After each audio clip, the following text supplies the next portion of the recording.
Então, galera, hoje, pô, tô aqui muito feliz, estava esperando há muito tempo por isso. Desde que eu comecei o podcast, esse é o terceiro episódio do podcast, mas desde que eu comecei o podcast, que 3 semanas atrás, esse é o episódio que eu tava pensando assim, tipo, eu preciso pegar o Felipe para falar de macroeconomia, que eu acho que é uma coisa que as pessoas não falam muito e como isso impacta tech, impacta todas as coisas.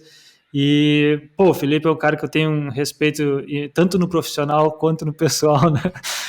Então, eu acho que não teria pessoa melhor para falar sobre isso. A gente trabalhou junto, eu trabalhei em uma das empresas dele, e aí agora ele está com outra empresa, mas vou deixar ele se apresentar. Felipe, fala um pouco de ti aí.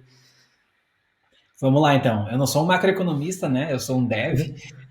Acabou que eu fundei algumas empresas e acabaram sendo adquiridas no Vale, então eu tenho algum contexto sobre economia, mas eu sou, né, de coração um dev. Então, só para explicar, hoje eu sou CTO da Mighty Health. Nós somos uma empresa com operação 100% nos Estados Unidos, nosso mercado também é só americano. A gente se chama de Home for Healthy Living, ou de uma casa do viver saudável, que é basicamente um aplicativo, né, com programas para pessoas de idade mais avançada, que facilita com que eles vivam com mais saúde. Então, é um aplicativo de bem-estar e saúde, basicamente. Mas antes disso, na empresa que o Valdemar trabalhou, que era o Executive Alerts, era uma empresa na área de marketing, também de software, que foi adquirida em 2016 pela Meltwater, a líder de mercado global, que tinha sede em São Francisco, foi quando eu movi para os Estados Unidos mesmo. E a partir daí tenho morado aqui, hoje na área de Orange County, é um pouco ao sul de Los Angeles ali. Mas é basicamente isso.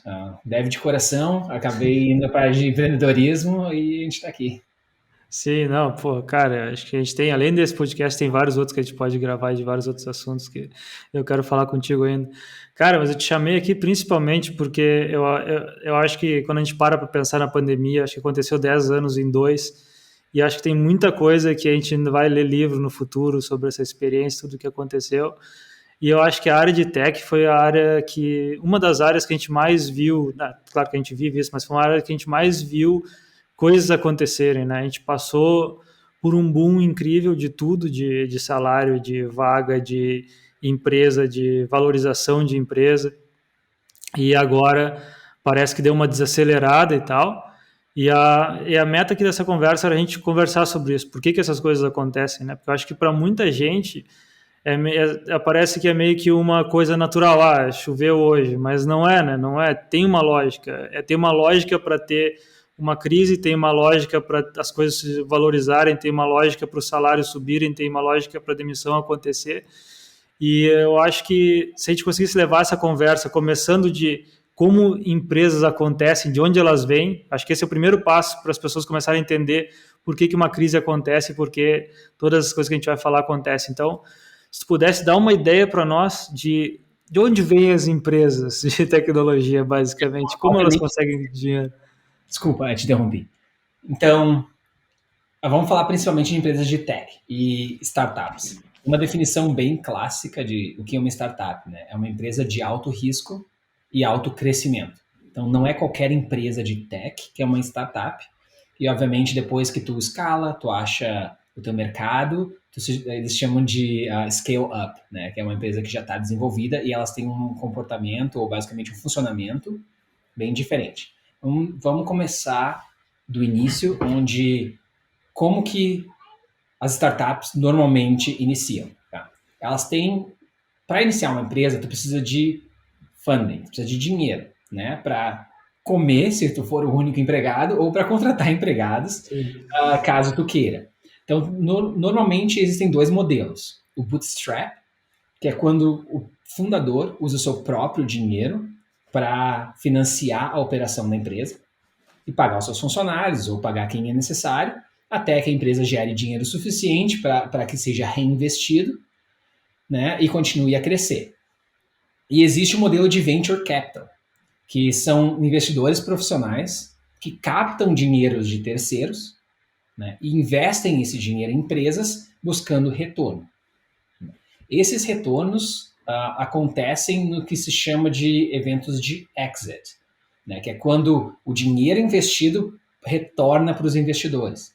Esse evento pode ser quando a empresa é vendida, quando a empresa abre capital, ou, enfim, ou quando a empresa começa a gerar lucro e distribui esse lucro, o que é menos comum na área de tech, né, mas é bastante comum em outras áreas.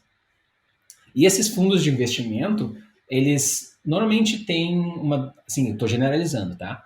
Tem uma duração de 10 anos, ou seja, as pessoas investem dinheiro e tem um retorno esperado durante 10 anos. Hoje em dia já tem até fundos infinitos, onde basicamente o dinheiro que tu investe vai ser sempre investido pelo fundo, eles te retornam só o que eles conseguem né, fazer exit.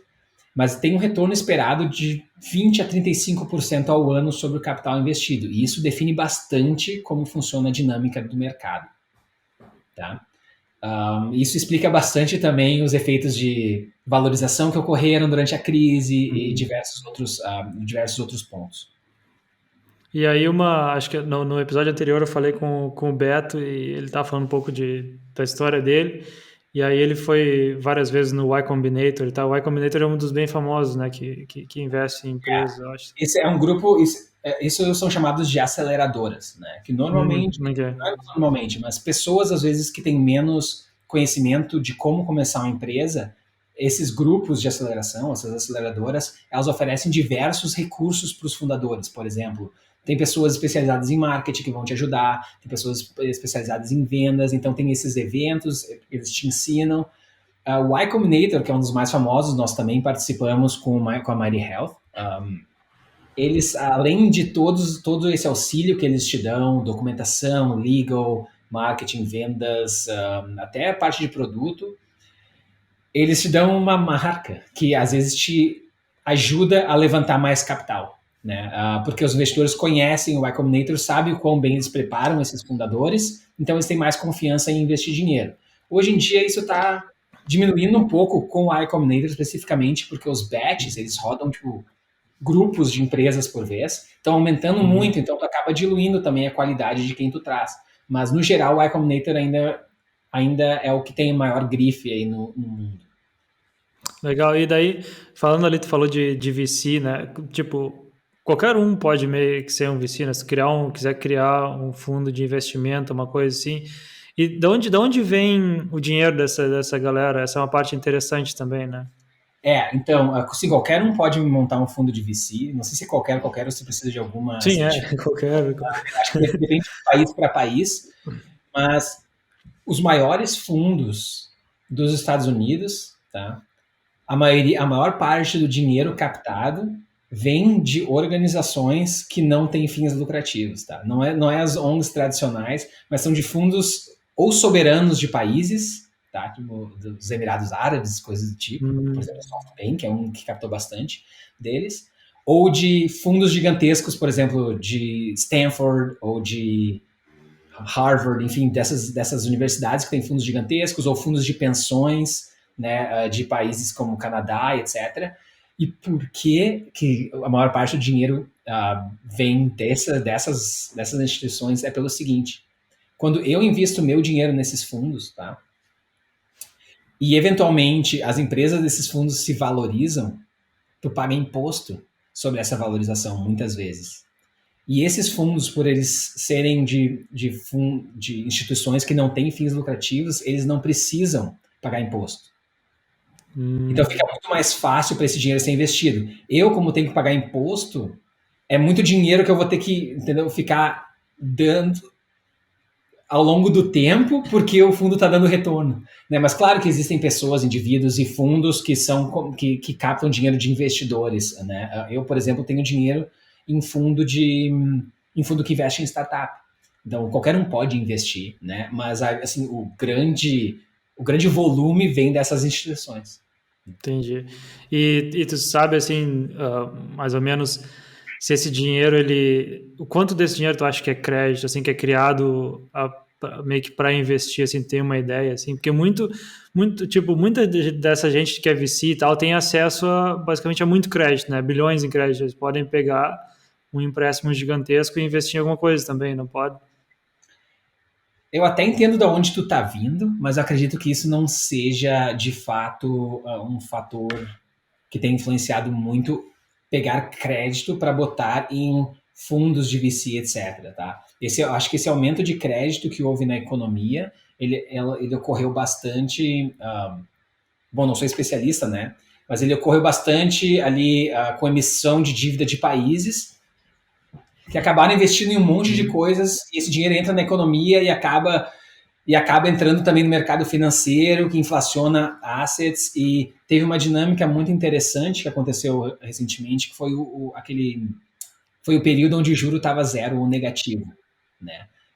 Isso afeta bastante o cálculo de valuation, o cálculo de valuation de uma empresa. Por quê? Vamos dizer assim que tu está esperando o retorno que tu espera, normalmente ele é associado à taxa de retorno sem risco. E a taxa de retorno sem risco ela estava basicamente zero.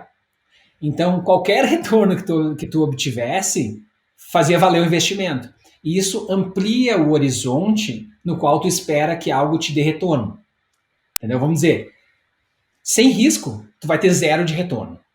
Tá? Sim. Então, se com risco em 30 anos tu tiver 5% de retorno, tu está tendo um retorno positivo sobre a taxa sem risco. Então, o teu horizonte de investimento pode ser grande. O que aconteceu mais recentemente é que os países começaram, né, a aumentar os juros básicos e isso acabou encurtando a tolerância de retorno dos investidores, tanto de mercados públicos, né, de bolsa, quanto de mercados privados. E isso que fez um pouco o choque, né, de preços, enfim, o choque no valor de ações, principalmente relacionados a crescimento, que são as que tu projeta retorno no futuro. Porque Sim. com a taxa mais alta, tu antecipa o que antes tu esperava que fosse ocorrer lá na frente, e daí tu olha para os resultados dela e as coisas não fecham, então a ação acaba perdendo valor. E, né, isso aconteceu bastante também no mercado privado, que é o mercado de VC, né? Sim, não, é exato. Acho que antes da gente ir para onde as coisas começaram a cair, vamos tentar entrar mais um pouco de por que as coisas subiram tanto, né? Acho que porque Então, por que tu as pode coisas pegar subiram? pega qualquer linha do tempo aí de qualquer Então, momento e acho que começa a explicar, tiveram seria dois interessante. fatores. Acho que tiveram dois fatores, né, de por que subiu tanto. Um foi essa taxa que se manteve por muito tempo próxima de zero, às vezes negativa, etc. Então, os investidores, né, que tinham a possibilidade de botar dinheiro em algo que não ia dar retorno nenhum, versus botar em empresas públicas ou privadas, obviamente o dinheiro acabou parando nessa possibilidade de maior retorno. O que também ocorreu foi que o valor subiu bastante porque eles alongaram o período em que eles esperavam retorno. Uma empresa pode estar dando prejuízo hoje, mas se ela vem com, né, com uma história de que, bom, vou te dar muito lucro daqui a 40 anos, e o juro está tão baixo que isso faz sentido, então tu ajusta o valor dessa empresa para que ela de fato vai te dar retorno em 40 anos e tá ok. Né? Então isso inflacionou. Teve também o fato dos governos emitirem bastante dívida, né?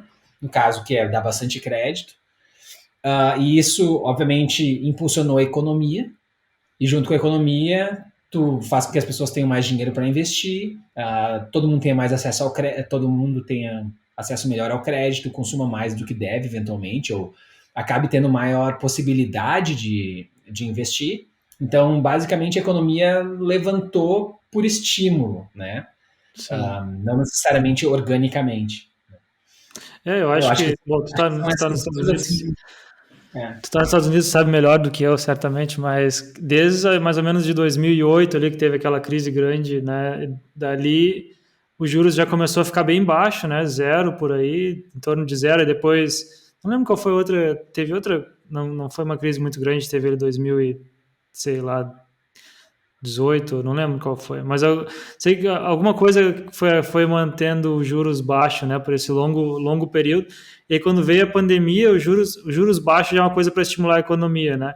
Aí quando veio a pandemia não tinha mais juros para baixar e aí o governo tinha que pegar empréstimo para poder dar os estímulos lá para ajudar as pessoas na pandemia. E foi, sei lá, 5 trilhões, acho que foi, né?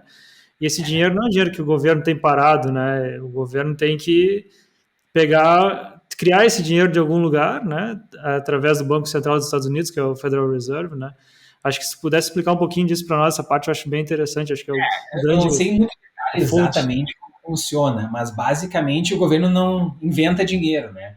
Ele emite dívida e pega o dinheiro em contrapartida e distribui.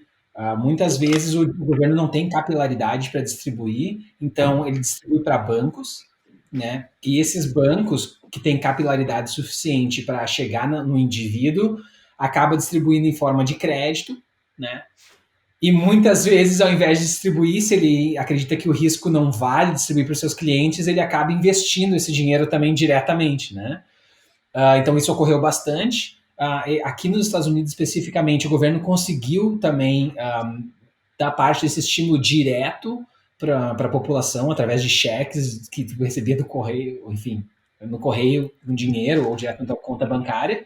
E isso, enfim, pessoalmente, eu acredito que seja uma das melhores maneiras de distribuir dinheiro, de fato, ao invés de usar os bancos ou usar investimentos coordenados pelo governo. Mas também tiveram diversos investimentos coordenados pelo governo, onde o governo mesmo investe o dinheiro em obras, entendeu? Em indústrias específicas. Então, foi basicamente ele emitiu isso tudo em dívida, né? Pega esse dinheiro e aloca conforme ele ache necessário ou acha que vai ter melhor impacto na economia.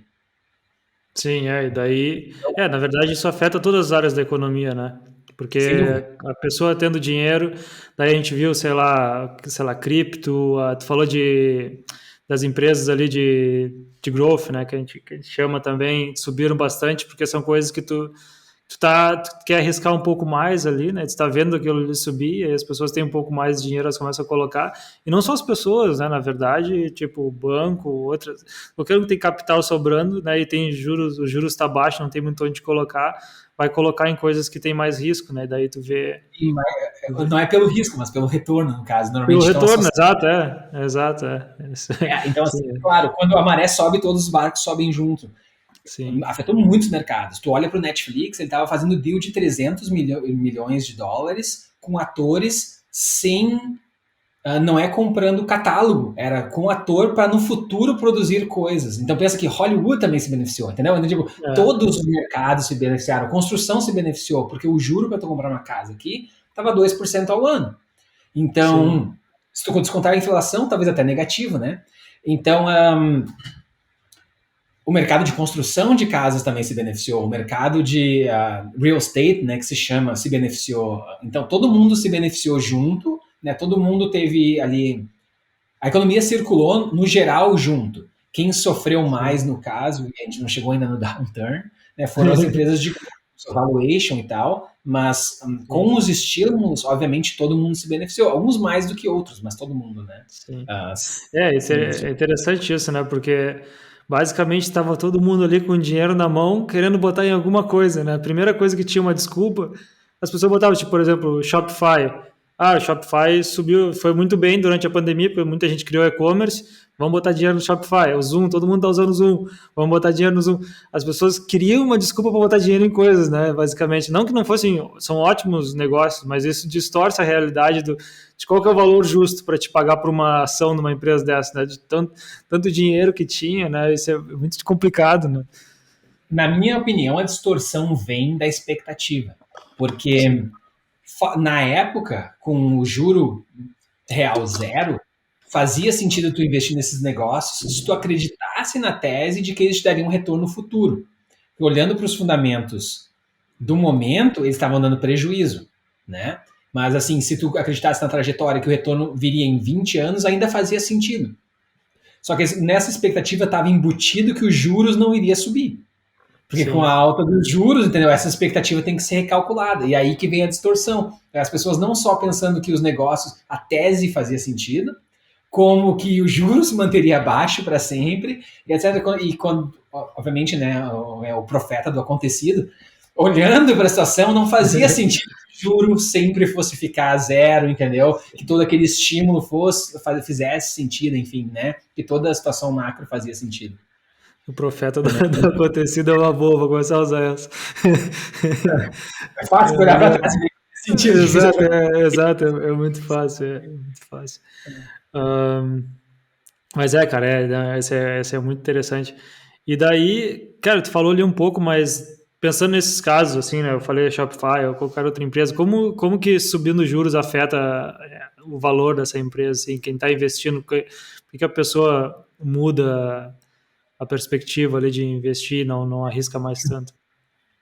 Então, falando do ponto de vista de investimento, o que muda é o teu, basicamente, o tempo que tu espera o retorno, né?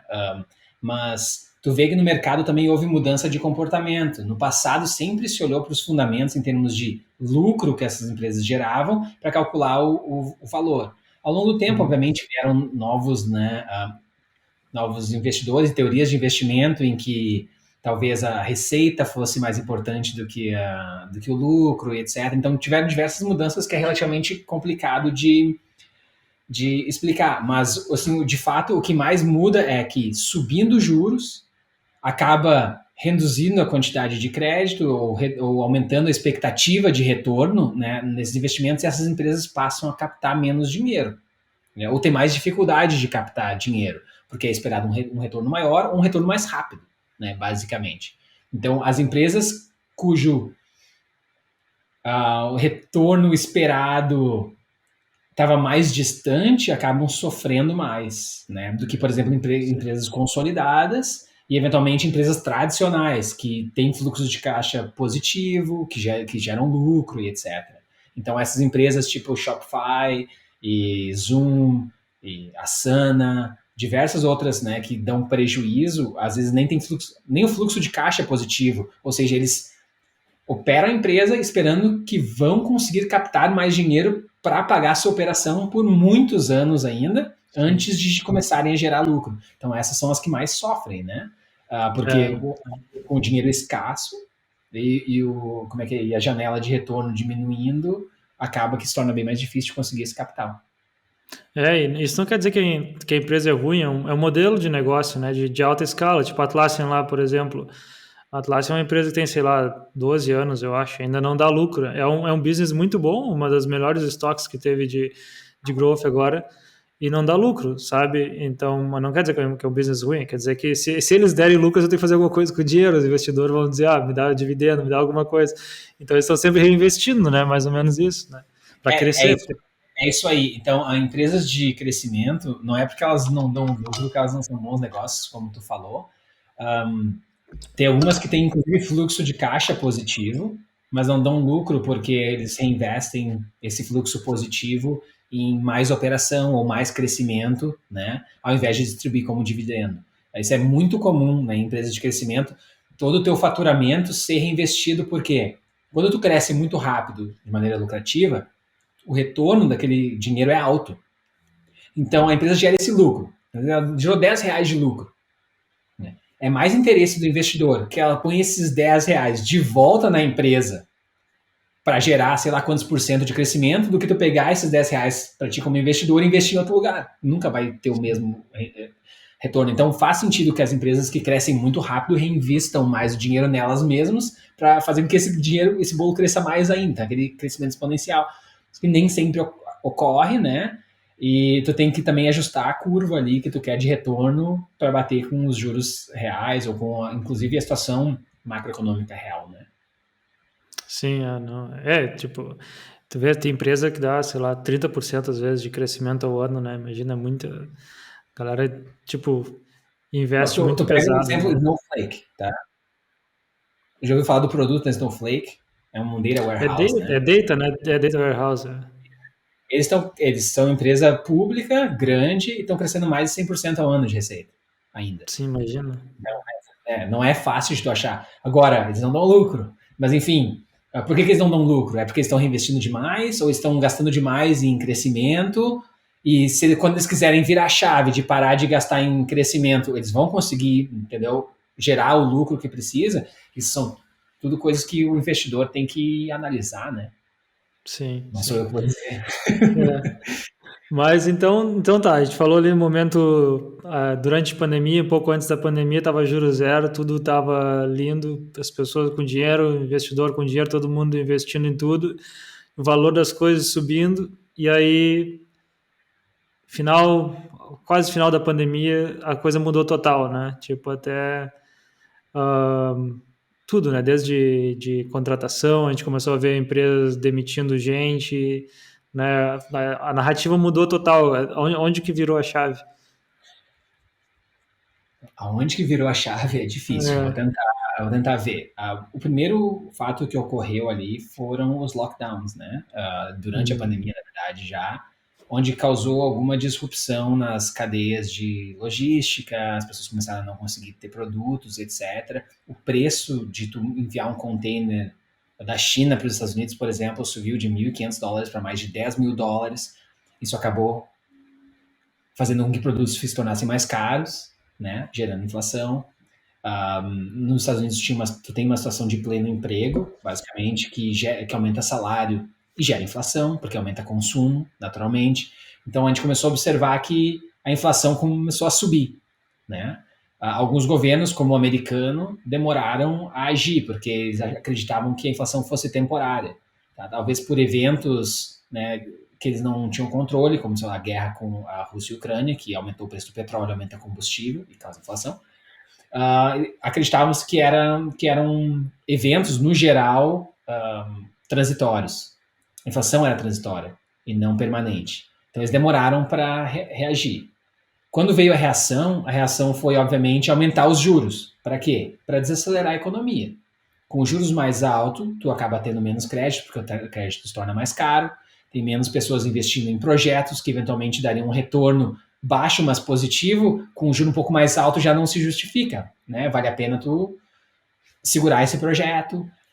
E isso causou, obviamente, nas empresas cuja expectativa de crescimento estava lá no futuro, como tu mencionou, Zoom, lucro, desculpa, estava lá no futuro, como Zoom, Spotify, etc.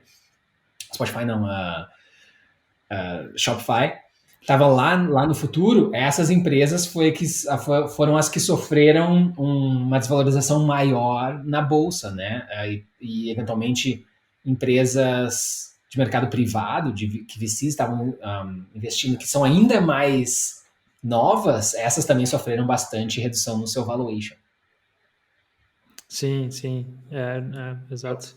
Eu acho que foi basicamente o aumento de juros por parte do Fed, por parte de todos os governos, que, né, causou com que as perspectivas de futuro mudassem. Não que eles estejam fazendo errado, né? Eles estão desacelerando a economia para desacelerar a inflação, mas isso, obviamente, tem um efeito colateral, né? Sim, quando tu fala desacelerar a economia, na verdade é tipo, vai ter desemprego, vai ter empresa, talvez vai ter empresa que vai quebrar, né? Dependendo do momento que a empresa tá, né? Se ela não estava preparada para aquilo. Porque como tu falou, a valuation da empresa vai diminuir, às vezes a empresa estava contando com investimento X, já não vai conseguir mais aquele investimento, né? Então isso afeta, é aí que a gente começa a ver afetar a contratação e tal, né? Eu lembro, acho que um caso bem interessante que teve, não sei se tu acompanhou, foi da Coinbase, e até o CEO até fez um blog post falando que, tipo, putz, a gente rateou em contratar tanta gente, porque eles expandiram a empresa muito, acho que 2.000 para 6.000 pessoas durante a pandemia, e aí simplesmente, né, tipo, veio a crise agora e eles tiveram que demitir um monte de gente, o primeiro passo foi demitir um monte de gente e tal, e ele falou que, tipo, acho que a gente foi, contratou muita gente e tal, e É é um agressivo caso que demais da foi é, agressivo demais, é. isso ocorre por vários motivos, né? Talvez eles ainda dependam eu não sei se a Coinbase é o caso, mas eles dependem de captar mais dinheiro. E como o acesso se torna mais difícil, eles têm que reduzir, né, o gasto. Ainda tem a parte de a projeção deles de futuro era uma, agora com a desaceleração econômica é outra. Então também tem que reduzir gasto, já que tu não vai ter o aumento de receita que tu esperava. Então, né, isso muda em diversas partes, né, o funcionamento da empresa. Para empresas, para startups ou para empresas novas, que talvez tenha diversas pessoas escutando que têm interesse em abrir uma empresa eles mesmos, isso faz com que a captação de dinheiro seja mais difícil ou que o valuation no momento que tu capta seja mais baixo. Né? Então, tu vê assim pessoas terminando passando pelo Y Combinator, que a gente comentou mais cedo, que era basicamente uma garantia de levantar dinheiro depois, acabam tendo mais dificuldade, ou levantando menos, ou levantando dinheiro a um valuation mais baixo. Ou seja, sei lá, ao invés de tu vender 10% da tua empresa por 1 milhão, que no caso daria o valor dela de 10 milhões, tu vai acabar vendendo 20% da tua empresa por esse 1 milhão de dólares, entendeu? Ou seja, ela tá valendo 5. Claro que não chegou a ser tão baixo, mas tu viu esses valuations explodirem durante a pandemia, às vezes empresas que não tinham nem receita valendo 100 milhões de dólares, entendeu? Levantando capital a valuations de 100 milhões de dólares, isso não quer dizer que os investidores um dia vão conseguir recuperar esse dinheiro, porque eles vão ter que ter aquele evento de exit, né? Mas tu viu esses valuations, esse capital levantado diminuir bastante.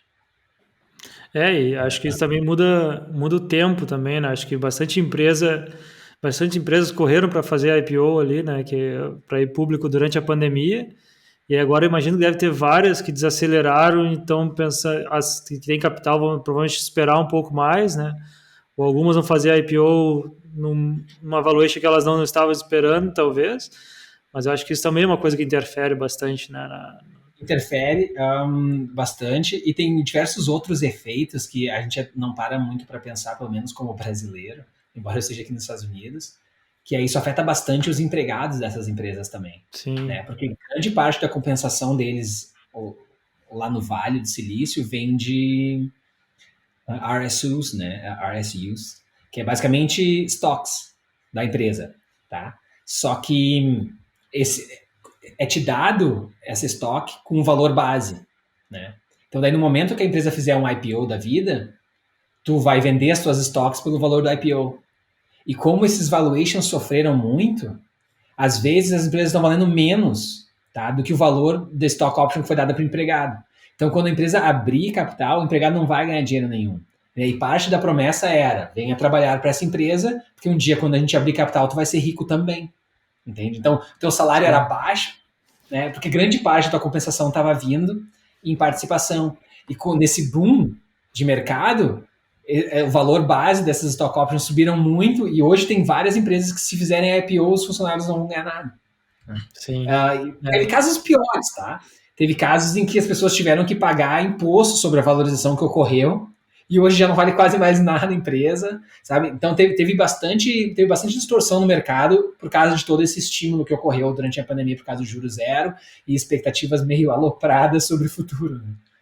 E tu, agora falando de distorção, outra coisa que acho que vai ser interessante tu comentar é como que é a distorção em contratação, assim, porque pelo que me parece teve um momento, assim, acho que agora já deu uma acalmada, mas teve um momento que era um buraco, basicamente, de gente indo para essas empresas grandes, né? Porque elas tinham muito dinheiro, vaga, assim, sei lá, às vezes eu vejo via Amazon e tal, eram salários muito altos, tá ligado? E, tipo, um só botava mais que o outro, porque é basicamente dinheiro infinito, né? Microsoft e tal. Como que é para uma empresa média e pequena contratar gente no mercado assim, como tava?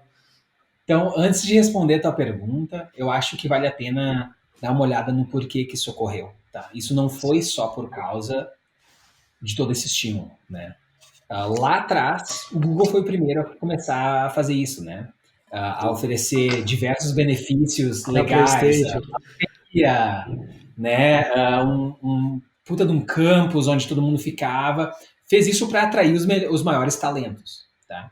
E eventualmente aumentou a compensação em muito mais do que outros players costumavam fazer, mas porque ele tinha essa capacidade. Queira ou não, o Google foi uma empresa que soube capturar muito o valor da internet. Embora ele produza, isso é uma opinião pessoal, muito mais valor para a humanidade do que ele de fato captura, ele ainda captura muito dinheiro, né? E ele tem margens extremamente altas, né? De 50%, 60%. Então ele tem muito dinheiro. E para atrair o maior talento, os melhores talentos, eles fizeram isso, aumentaram a compensação e aumentaram benefícios. Obviamente, empresas que também são muito boas e muito lucrativas, não boas, tá? Esse é o julgamento de valor, são muito lucrativas, como Microsoft, como Apple, né? Também acabaram fazendo isso. Então, isso levou o mercado, né, a andar junto, aumentando compensação, aumentando benefício, aumentando compensação, aumentando benefício. Logo, empresas menos como é que é? Empresas com modelos de negócio não tão lucrativos, mas ainda em tech, tiveram que adotar as mesmas práticas, né?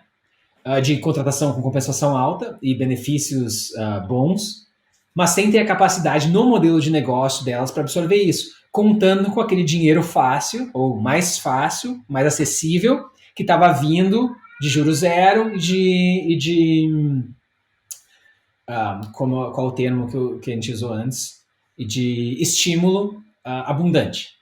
Então essas empresas também fizeram isso. Isso subiu, de novo, a maré estava subindo para todo mundo em termos de compensação, as outras tiveram que fazer também. Respondendo a tua pergunta, para empresas pequenas como a minha, se tornou inviável contratar no Vale, tá?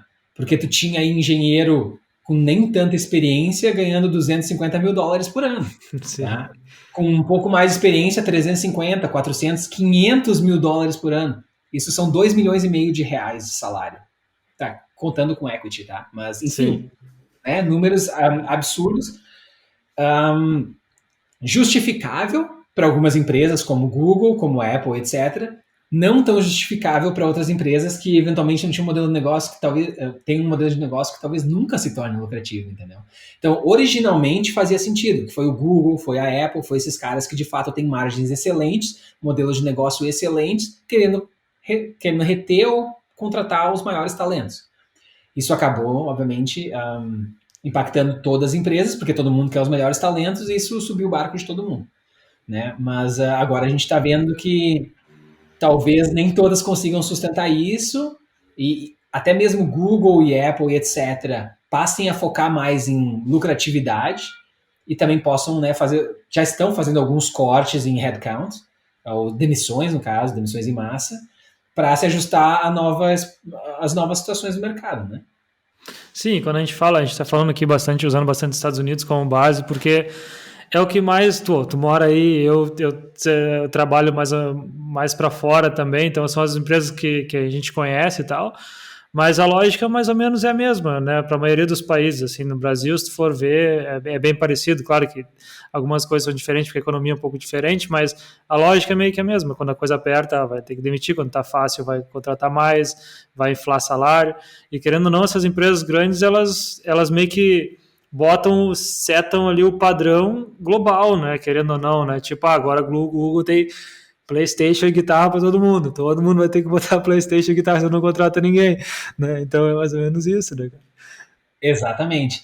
Mas até não muito tempo atrás, isso não ocorria tanto com a compensação, com o salário, né? A gente via aí a disparidade ainda é muito grande, tá? Mas a disparidade costumava ser muito maior. Eu sempre tive uma teoria secular, e agora podem me considerar um profeta do acontecido, porque já passou, mas ainda está ocorrendo, tá? A teoria secular de que, ao longo do tempo, os salários tendem a nivelar, obviamente, dado a diferença de custo de vida, um pouco, né? Também a diferença de time zone do centro de maior valor, no caso hoje continua sendo o Vale, e também tem o delta ali de dificuldade de operar remoto, que não existe. Então, por exemplo, é difícil que um trabalhador tenha o mesmo salário no Vale e em Porto Alegre, sei lá, da onde a gente trabalhou por muito tempo também. Por quê? O custo de vida é muito diferente, então, né, a qualidade de vida que tu ganha com esses salários vai ter alguma diferença, tá? Também tem a diferença de localidade, tu tá junto, queira ou não, é melhor. Remoto funciona, às vezes não é tão eficiente e tem diversas barreiras, então vão ter diferenças, mas cada vez essa diferença vai cair mais. E ao longo da pandemia a gente observou essa queda muito acentuada de diferença. A diferença ainda é gigantesca, não tem nem comparação, são ordens de magnitude de diferença. Tu não vê ninguém no Brasil ganhando $500 mil por ano como deve, entendeu? Não vê, possivelmente nunca vai ver. Mas a diferença caiu e eu acho que a tendência é que continue assim, porque o Brasil ainda hoje é um centro de custo bastante baixo comparado a qualquer lugar nos Estados Unidos, principalmente no Vale, né? E aí, eu acho que isso é um efeito colateral, né, disso que tu falou ali, chegou a um ponto absurdo de salários, e aí ao mesmo tempo veio a pandemia, onde as pessoas se forçaram a trabalhar remoto, e aí isso levou as empresas ali menores começar a contratar gente fora, né? Tipo, Brasil, Índia, até a Atlassian também abriu um escritório na Índia só para começar a contratar gente e tal. Nem só menores, né? Assim, é uma empresa grande. Eu acho que o que ocorreu na pandemia, na verdade, foi elas expandiram a visão delas, entendeu? Ou foram forçadas a dizer, eu preciso de mais talento, ou eu preciso de talento, como todo mundo, mas eu vou parar de gastar só aqui no meu nicho, eu vou expandir as possibilidades, e daí foi onde mercados como o Brasil, Argentina, o leste europeu, Índia, tiveram esse aumento de salário bastante acentuado, né? O que para pessoas para empresas dos Estados Unidos é muito bom, tu ainda está contratando a um custo mais baixo, garantindo que o teu funcionário vai estar capturando bastante valor também, porque ele vai estar vivendo muito bem, vai estar se beneficiando, mas isso dificulta muito a operação das empresas locais, né? Tu acaba fazendo que empresas que Sim. no Brasil, que tem margens menores, tem um lucro menor e tem menos capital, consiga contratar a mesma qualidade de talentos do que essas empresas de fora vindo pegar, entendeu? Então os businesses brasileiros sofreram bastante com contratação nesses últimos anos. Enquanto nós que estamos no exterior nos beneficiamos, né, do trabalho remoto e do acesso a esses mercados, quem está operando nesses mercados acabou sofrendo bastante. Sim, é verdade. Esse é um ponto bem Para os interessante. devs foi legal, obviamente. Eu acho que é justo. Sim, Né? Eu acho que é justo. Porque o nosso trabalho tem bastante valor como desenvolvedor de software. A gente produz bastante valor, nada mais justo que a gente capture bastante valor também, né? exato. Sim, mas é bem complexo isso, né? Realmente, tu falou, acho que essa globalização afeta os lugares ali, porque na verdade as empresas não estavam nem preparadas para ter uma concorrência dessas, né? Do nada, Exato. tipo. Ela aumentou muito rápido, né? Era Sim, quase muito. ninguém trabalhando para fora, se tu olhar 5 anos atrás.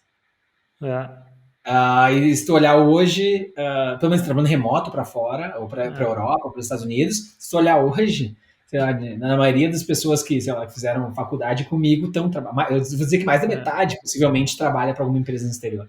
é engraçado agora, eu tô de volta no Brasil, eu vejo que tem recrutador, tipo, que trabalha no Brasil ou na América do Sul, que trabalha para empresa de fora, assim, tipo Estados Unidos e tal, mas que fala português ou espanhol só para contratar gente daqui. Então, tipo, tipo, meio que virou um nicho muito específico, assim, tipo, a gente tem recrutador local contratando gente daqui para empresa de fora e tal, tu vê que a coisa se desenvolveu do nível muito, muito complexo, eu diria, né?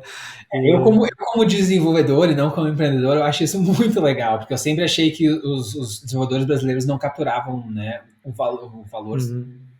compatível com o que eles produziam, né? E daí agora com esse aumento aí, o salário tá bem mais legal, a profissão tá bem bastante valorizada. Não, eu acho que tem também o negócio do, do valor, você falou bastante de valor, mas o valor que é produzido também, acho que diversifica um pouco as coisas que a gente tem aqui, né? E também traz coisas novas no mercado, faz com que o pessoal se qualifique mais também, pegando umas empresas com produtos maiores, esse tipo de coisa. Acho que isso também diversifica mais o mercado aqui também. Mas aí, bom, aí voltando ao negócio da crise em si, daí a gente teve cara, muita contratação, né? Expandiu bastante isso e aí desacelerou, né? Começou a desacelerar. A gente viu lá as demissões e tal. E o que tu acha disso, assim? Na minha opinião, vou te falar a minha opinião e tu me corrige.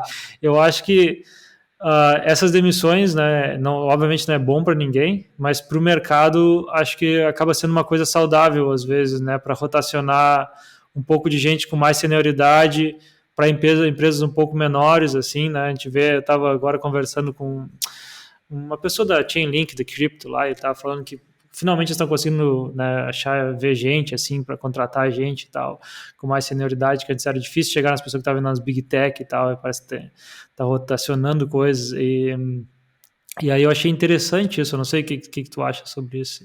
Eu não, Você não sem é? fazer julgamento de valor, tá? Se é bom ou ruim, é um movimento necessário, entendeu? Sim. Porque houve ajuste nas expectativas, teve que ocorrer. Ninguém gosta.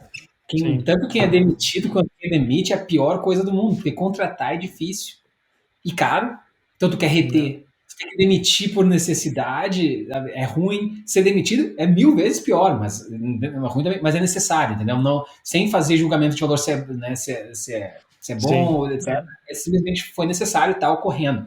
O que eu acho que isso gera de impacto, tá? Acaba que empresas, como tu mencionou, empresas menores vão passar a ter mais acesso à parte do talento que estava retido só nas FANGs, basicamente, né? Ou empresas com muito capital. Isso é legal para as empresas, né? O que elas vão conseguir acesso porque eventualmente a compensação vai Sim. diminuir, Sim. né? Mas isso para a humanidade no geral, acaba gerando valor, porque diversos negócios que dependiam talvez de um salário um pouco mais baixo, mas ainda assim bom, vão conseguir prosperar e eventualmente gerar o valor para a sociedade que eles tinham potencial de gerar, que talvez não conseguissem sem o talento que agora eles vão ter acesso. Então, de novo, é aquele balanço que acaba ocorrendo, né? É necessário ocorrer e eu concordo contigo que de fato o que vai gerar é que as empresas as empresas com menos capital ou que são mais sensíveis ao valor do salário vão acabar tendo acesso a talentos melhores. Para os desenvolvedores, eventualmente, a média do salário deve diminuir. Agora, como o público para o qual a gente está falando, eu acredito que seja a maior parte de brasileiros, eu não vejo o mesmo efeito ocorrendo no Brasil. Ou pelo menos não na mesma proporção. Tá? Eu vejo quedas muito maiores ocorrendo no Vale do que de fato para terceiros, de novo, porque o Brasil já é um centro de custo barato comparado ao Vale, entendeu? Então por que tu vai conseguir continuar pagando o mesmo salário para o brasileiro e pegando o melhor talento, não vai precisar baixar, Sim. entendeu? Esse é um ponto de vista bom. Talvez tenha o crescimento do salário, a velocidade que o salário está crescendo no Brasil, mas a média salarial para quem trabalha para fora, eu não vejo diminuir tão facilmente. Não sei, eu posso estar errado, né? É difícil tu prever de fato o que vai acontecer, mas parece que faz menos sentido que a queda seja tão acentuada. Não, eu concordo contigo. Eu acho que, na verdade, o Brasil, todos os países emergentes, tipo a Índia e tal, eu acho que talvez role uma distribuição, né, de emprego, talvez as pessoas sejam demitidas de uma, vão para outra e tal, mas talvez o salário não mude, né, porque não, é uma coisa que, na verdade, ainda tá rolando ainda, tem gente sendo contratada e tal, tem muita demanda ainda, né. Acho que talvez a diferença de salário acontece mais aí mesmo. A demanda existe e talvez ela existe a demanda reprimida e talvez essa demanda reprimida é por causa do salário e essa vai, entendeu, vai ser suprida agora com quem está sofrendo layoff. Eu não sei se está tendo, sinceramente, eu não sei se o pessoal está tendo muita dificuldade de se alocar ou realocar em outras empresas, mas eu acredito que a maioria vai conseguir ao longo do tempo. O Mark Andreessen disse há muito tempo, né, atrás, software is eating the world, e vai continuar por muito tempo. Exato, nossa profissão, graças a Deus, ou enfim, graças a como a humanidade está evoluindo, ela vai ser importante por bastante tempo. Então, talvez tenha um downturn aí curto, mas qualquer um que me pergunte que carreira seguir, eu vou continuar falando dev, porque é muito legal, e dois, o futuro vai continuar sendo necessário, entendeu?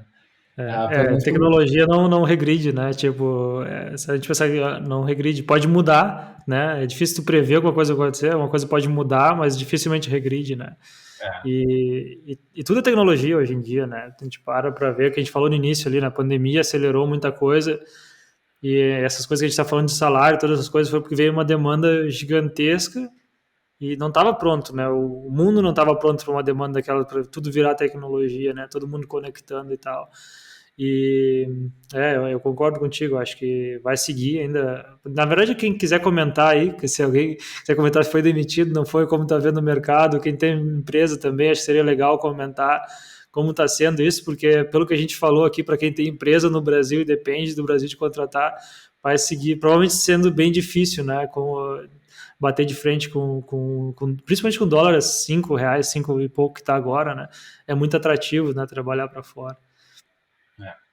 E assim, está tendo dificuldade de realocação também, é uma coisa interessante, né, de comentar, e até para a gente ter uma ideia também de como está o mercado. Mas a mudança está em curso, né? Ela não terminou. Eu não acho que os layoffs terminaram. Enfim, mas vai ter bastante gente absorvendo esse pessoal que está saindo de empresas maiores. Ou Sim. Empresas menores estão quebrando, vão eventualmente conseguir se alocar ao longo do tempo. Tu tava na timeline. Eu vou forçar tu aí a mover para frente. Tava na timeline, teve a queda, teve os layoffs, e aí o que mais que a gente pode cobrir para eles? Não, eu queria só adicionar mais um nesse aí, que além dessa coisa de rotacionar pessoas e tal, tem coisas novas, não bem novas assim, mas eu vejo, por exemplo, a área de cripto principalmente, que está tendo maturidade e é gigantesco, né? Tem muito projeto e precisa de gente para trabalhar, sabe? Tipo, é incrível o quanto de coisa está sendo criada, né? E vendo, agora mesmo, eu estava comprando um carro novo e aí o pulo que teve de tecnologia antes da pandemia para depois da pandemia em carro, tipo, tu vê que não é mais uns engenheiros que botavam uns sei lá, uns números, nada a ver ali. Tipo, é um computador a parada, sabe? Tipo, isso é puxado de tu ver a Tesla fazendo, todo mundo vai ter que fazer agora. Então, cara, é um leque gigantesco de coisas que estão acontecendo que vai ter que ser suprido, né? Então, isso é bem interessante, assim, na verdade, de ver. Não, a Mas, tecnologia vai continuar sempre movendo ah, à frente, sabe? Isso é esperado, talvez tenha esses, como é que é, esses soluços ou esses sim, downturns aí, mas eventualmente a trajetória é para cima, né? É para frente, desculpa. não, exato. Então, acho que, cara, acho que dá para entender ali um pouco de por que aconteceu a crise, por que as empresas demitiram, né? Na verdade, não é todas as empresas que demitiram, tem empresas que estão contratando, né? Tem empresas que estavam bem, né? Olha aí, ó. Vou deixar o link aí, né? Tipo, não é todo mundo, né? A gente vê, isso é uma coisa que acontece bastante também, as pessoas focam muito nas empresas que estão demitindo e tal, mas tem as empresas que estavam lá, estavam, né, estavam programadas, tinha grana ali para fazer a coisa, tinha investimento e segue trabalhando nelas. Na verdade, parece que esses momentos, eu não sei se tu vai falar isso aí, mas é um momento que meio que dá uma respirada ali, né, para conseguir.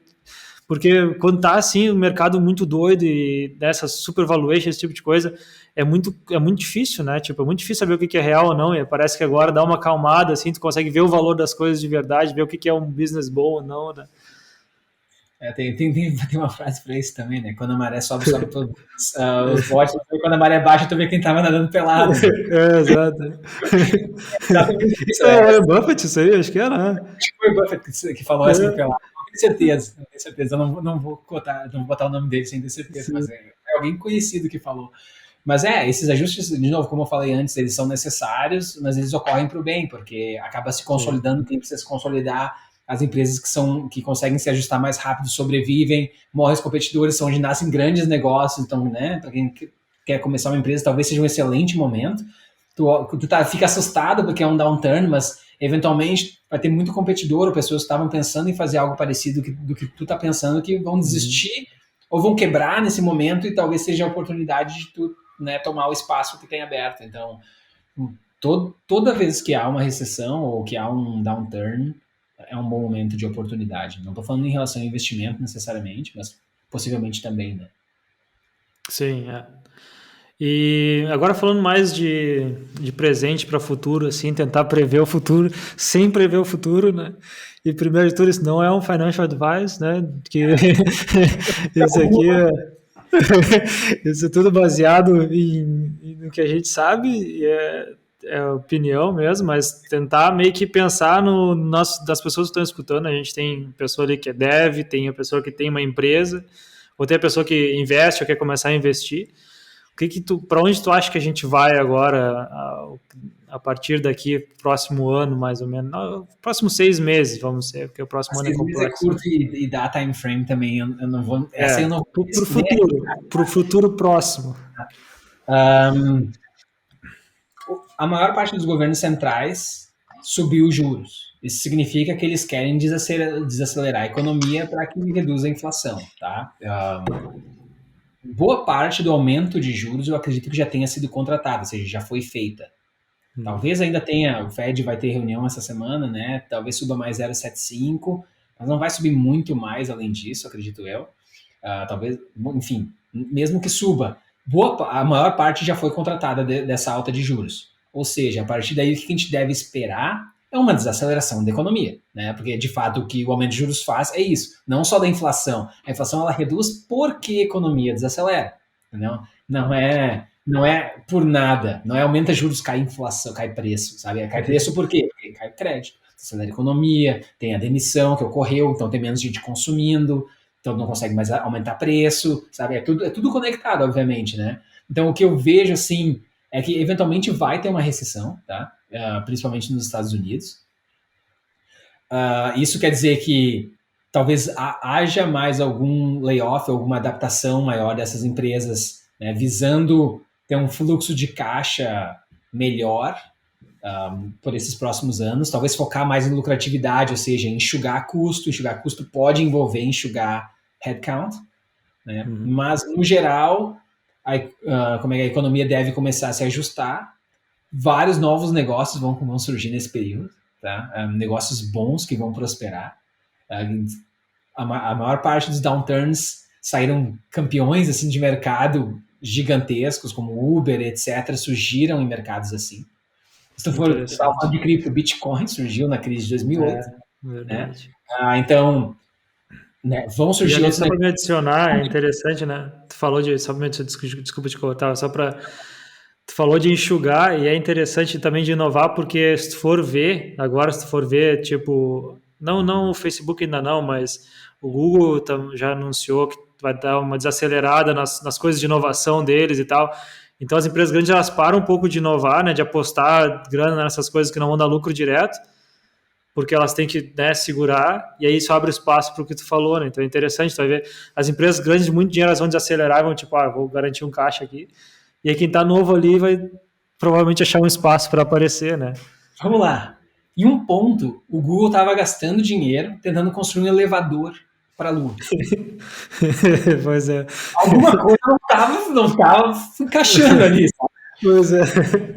Então, acho que essas empresas elas passam a focar no core business delas, que são extremamente lucrativos e são excelentes, entendeu? Enxugam esses projetos, tirando o Meta, tá? Que tem 250 bilhões, se eu não me engano, projetado para investir na VR ao longo da próxima década ou 20 anos, que ninguém sabe o que é. Complexo, esse daí é.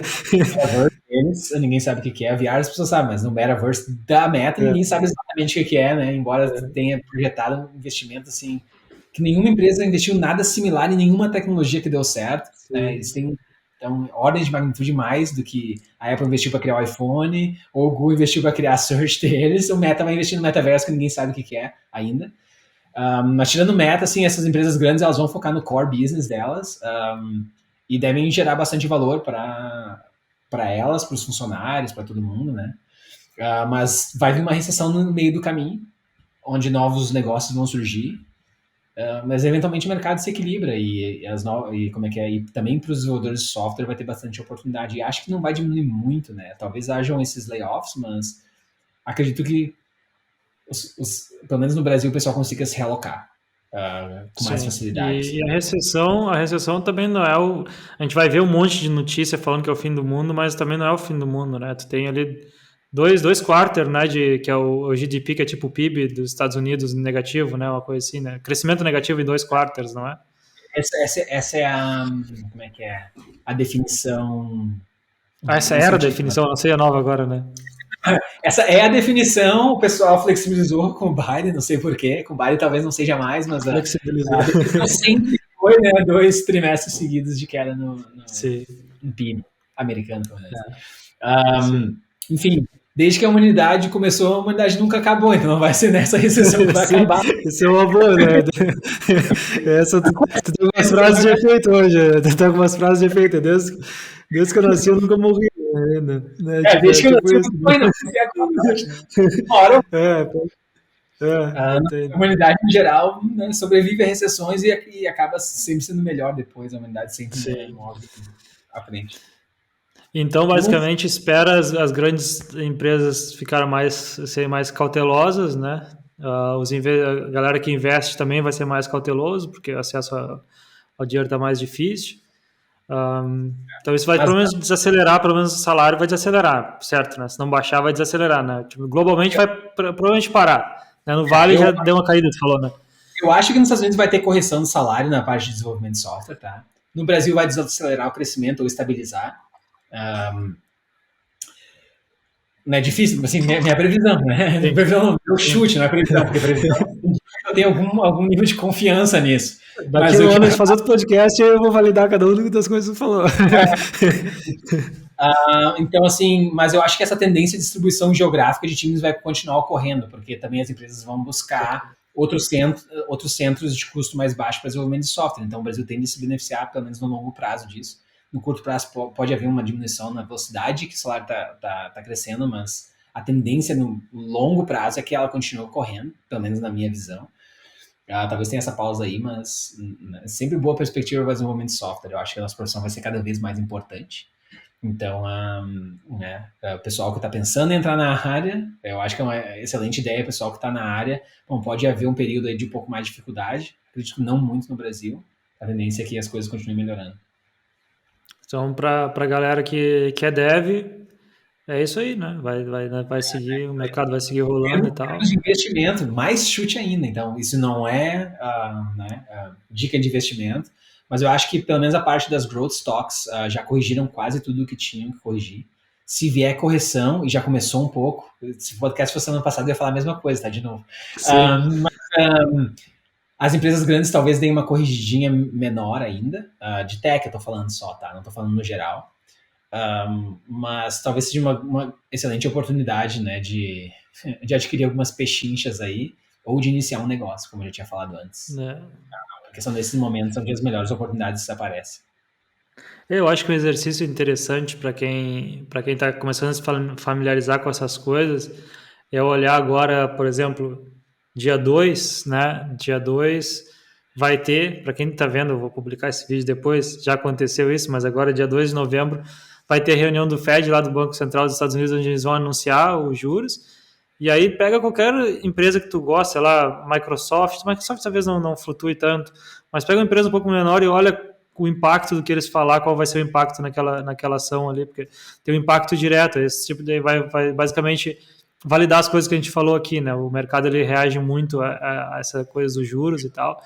E o que tu falou é bem interessante, né? Eu acho que várias empresas, mesmo empresas boas, já estão bem corrigidas, mas eu ainda acho que tem algumas que vão sofrer tipo impacto nos earnings que não sofreram ainda, né? Impacto no, né? E isso pode afetar o valor também, porque tem empresas que estão ali, né, um para um, indo bem e tal. Aí se o earnings, se ela erra um earnings ali no Dá uma mercado escorregada, assim, dá uma né? escorregada, putz, Aconteceu com a Amazon, agora, né? aconteceu. Passado, essa É, semana. Não, semana passada, porque hoje a gente está gravando terça-feira, dia 1º de novembro.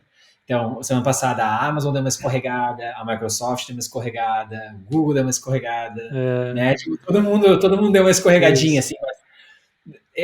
O core business dessas empresas ainda é muito bom, entendeu? É, Então, tipo, por é, mais que eles, talvez o valor caia, suba, no geral, você está comprando um excelente negócio, entendeu?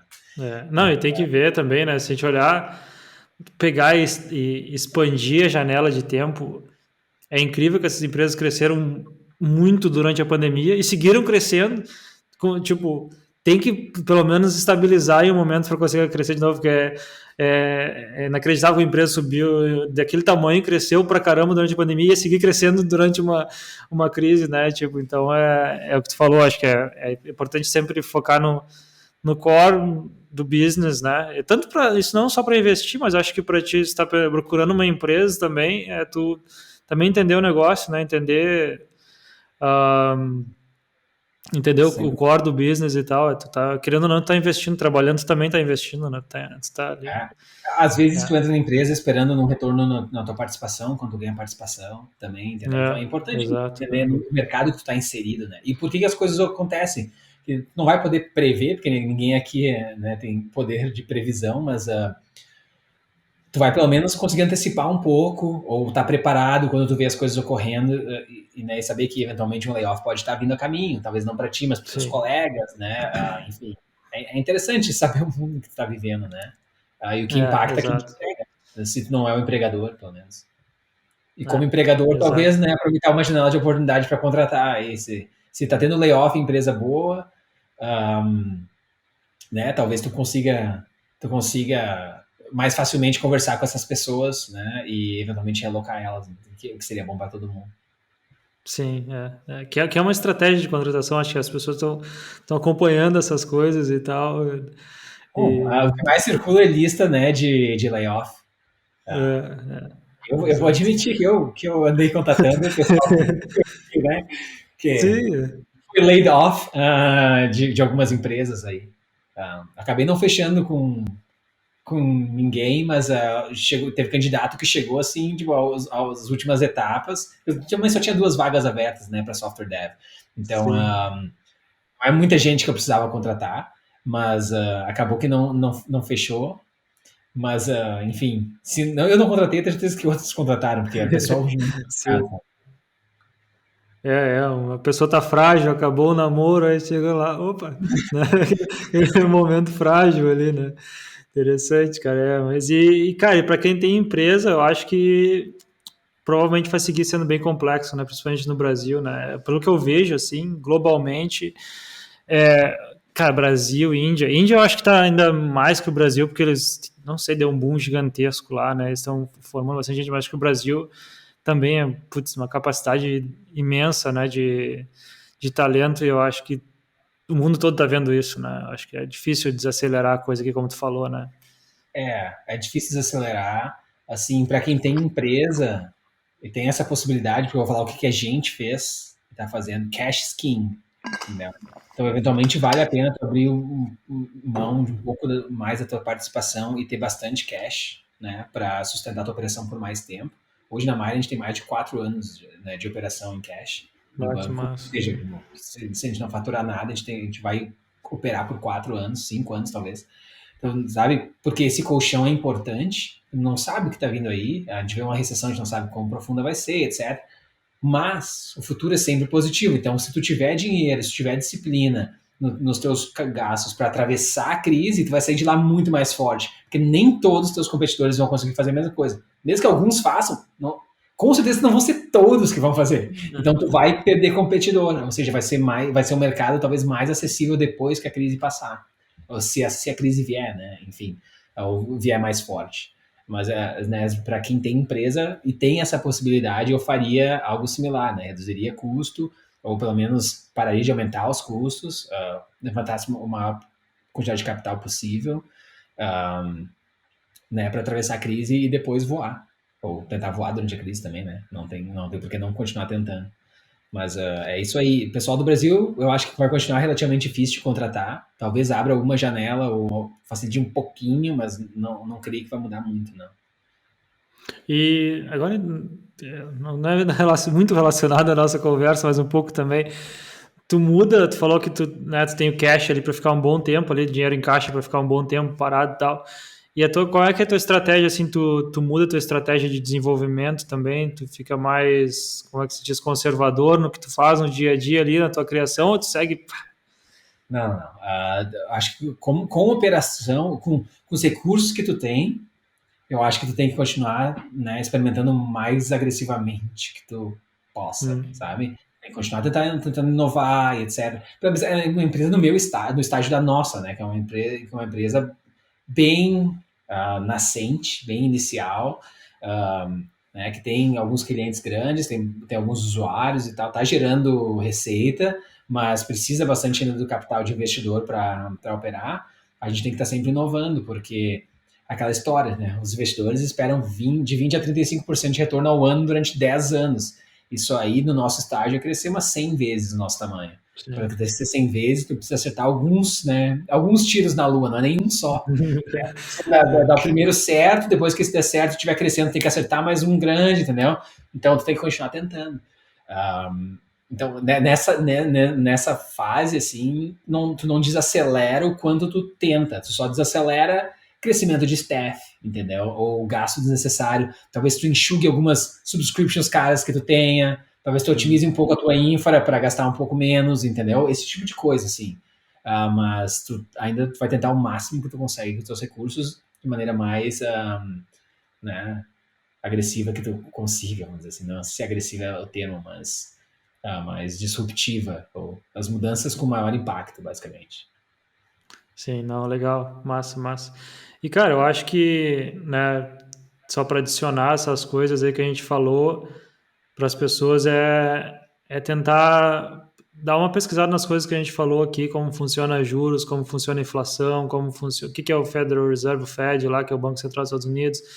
Compara isso com o Brasil tem a mesma lógica, tem um Banco Central, tem juros, tem todas essas coisas, como isso impacta as coisas, porque vai, conforme entrar em recessão, a gente já tem, a Europa já está numa recessão já também, está quase lá, ninguém assume, mas está quase lá, né?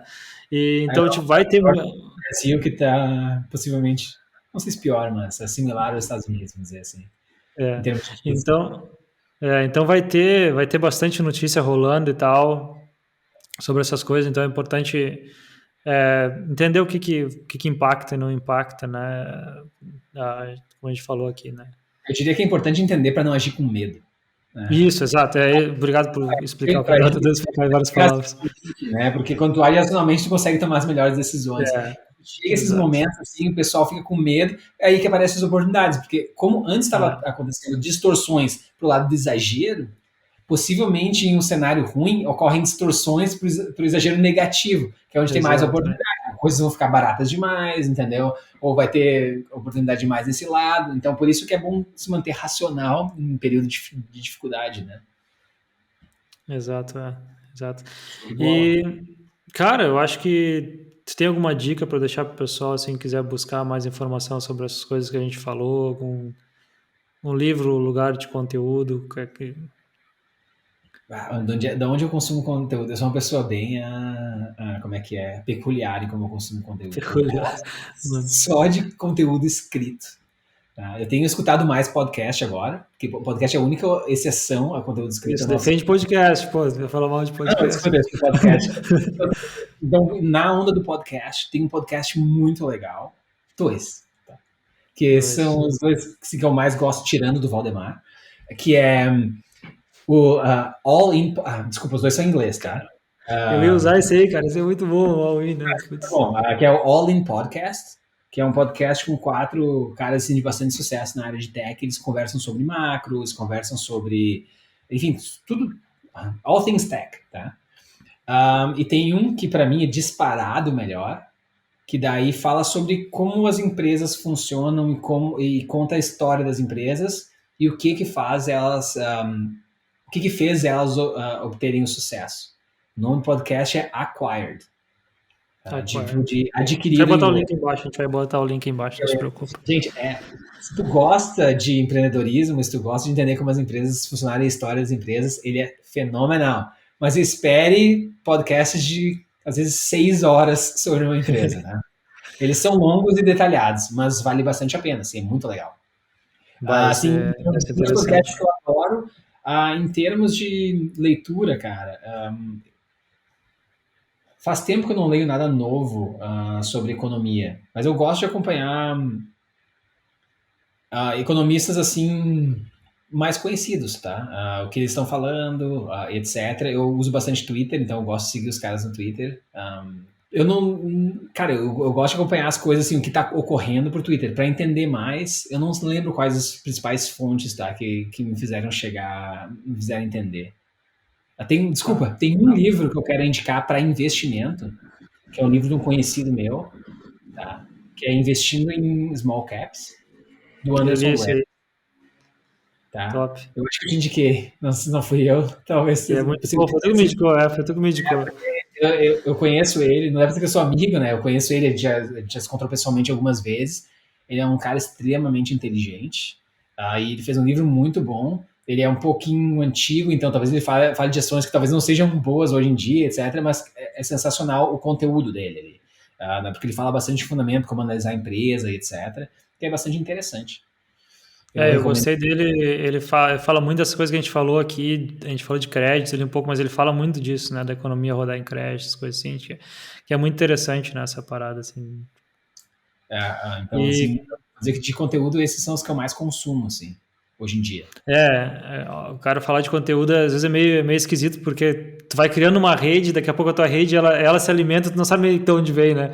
Mas aí tu bota no teu dia a dia as coisas. Cara, esse all-in é sensacional, eu descobri há pouco tempo e tipo, cara, não tem... Outro que eu gosto bastante é TIP, The Investors Podcast. Ele é bem massa também, porque eles trazem uma galera muito massa, assim, tipo fund manager e tal, assim, para conversar. E aí eles têm tipo de investimento normal ali, que eles falam de macroeconomia e tal. E eles também tem um específico só de Bitcoin, que é Bitcoin Fundamentals, que eles falam só de cripto, que eu acho massa que eles juntam os dois. Eu vou deixar o link, esse eu gosto bastante também. E tem um livro que eu estava lendo agora, mas esse é um pouco mais avançado, assim, não sei, para quem já entende as coisas, entendeu tudo que a gente falou aqui, que fala do Federal Reserve, só como funciona e a história do Federal Reserve, que é The Lords of Easy Money, que conta a história de todas as crises e como o Fed, o Banco Central dos Estados Unidos, agiu nessas crises e qual foi o impacto disso. Então, para quem tiver doidão nessas paradas, assim, quiser tentar prever o futuro, é um livro legal de tu passar por todas as crises, desde 1970, acho que eles vêm, e eles falam bastante como funciona essas coisas. Eu achei bem doido, assim. Uh, mas pô, Felipe, cara, sensacional. Acho que tem bastante coisa aqui para as pessoas pensarem. O melhor de tudo é, tipo, não se preocupem muito. Não vai ser simples, né? A partir daqui, a ideia, acho que dos bancos centrais é desacelerar a economia. Então, enquanto eles não desacelerar a economia, isso não vai parar. Então, a gente vai ver crise, a gente vai ver falar de crise, a gente vai falar de recessão. Mas não quer dizer que mapeie diretamente para nós, né? Acho que esse é o takeaway aqui da conversa. Né? Eu acho que esse é o grande takeaway. O Brasil está bem posicionado em termos de desenvolvimento de software. Os movimentos que ocorreram no mercado geral beneficiaram os desenvolvedores de software brasileiros bastante, e eu acho que isso tende a suavizar se houver um grande impacto na economia global, pelo menos para esse mercado aí. Então, isso é legal. E para quem está querendo começar, o momento está cada vez melhor, embora no geral esteja cada vez pior. Sim. E para quem está querendo trabalhar, né, tem a Might Health aí, né? A gente vai deixar o link da empresa, o contato do Felipe aí também. Para Acompanha quem a quiser empresa lá. conversar sobre como começar uma startup, eu adoro conversar. Quem tiver alguma coisa mais concreta também, quiser participar do processo de aceleração, eu gosto de ajudar a revisar o deck, pitch, esse tipo de coisa. Então pode entrar em contato, eu sou bem acessível. Não que eu tenha muito tempo disponível, mas extremamente acessível para conversar sobre esse tipo de assuntos. É o que eu gosto de fazer. Então, além de desenvolvimento de software, que eu acho que é a minha parte favorita entre todas essas, mas, enfim, fiquem à vontade para entrar em contato aí. Tem rolado desenvolvimento de software ultimamente ou não? Como é que tá a Tem, situação? tem. Tem, mas, Olha aí, mas assim, é sempre tipo 15% do tempo. Entendeu? sim, não, mas pô, já é alguma coisa, né? Tá louco? Mas eu sempre tento toda semana, né, sentar e fazer código, revisar código, bastante review de PR. E às vezes eu acordo, sei lá, 5 da manhã, às vezes eu, tipo, quase todo dia. Faço um workout bem rapidinho, 10, 15 minutos. E daí eu consigo tempo entre, entendeu, 5 e 15 e 7 da manhã, que é o horário que meu filho acorda, Sim, sentar e concentrar para codar, sabe? massa, massa. Então, tem uma rotina relativamente bem estabelecida para Não, conseguir tempo. Né? Porque eu gosto, é o que eu não, mais tá gosto. bom. Não, eu queria saber só para saber se tu ia passar no teste do Elon Musk lá. Tu viu agora que ele comprou o Twitter, ele pediu para o pessoal imprimir o código dos últimas mudanças que eles fizeram numa folha de papel e a galera da Tesla vai revisar. Ele não quer managers que não escrevam código, então tu passaria o teste dele aí. Ó. Eu escrevo, de fato, eu escrevo código, eu olho o código, eu estou sempre estudando coisas sobre desenvolvimento de software. Então, assim, me considero, pelo menos, bastante envolvido ainda com desenvolvimento de software. Né? Mas, E não pretendo parar. cara, então é isso, cara. De novo, muito obrigado. A gente vai conversar de novo sobre outros assuntos aí, certamente. Galera, vou deixar os links aí do Felipe aí. Sigam ele lá, mandem mensagem, perguntem tudo sobre macroeconomia para ele.